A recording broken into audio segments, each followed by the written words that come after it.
પોષણક્ષમ ભાવ ના આલવાના તથા ભાવફેર ના આલવાનો તથા નાની બચતો દબાઈ રાખવાની કરોડોની તથા અમારા કુપોષણના લાડવાના સભાસદ દીઠ 15 રૂપિયા લેખે કાપવામાં આવે છે અને મંથલી દરેકના આ રીતે કાપવામાં આવે છે.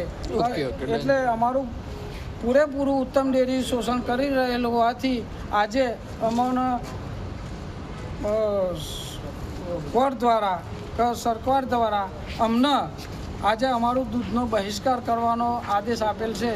તો આ અંગે જો અમારું આ દૂધનો બહિષ્કાર કરવામાં આવશે તો આગામી ગાંધી જયંતિ માર્ગે અમે સરકારની કોઈ મિલકતને નુકસાન પહોંચાડ્યા સિવાય અમે અમારા દૂધનો જ્યાં સુધી મધુર ડેરી સ્વીકાર નહીં કરે ત્યાં સુધી બહિષ્કાર કરીશું.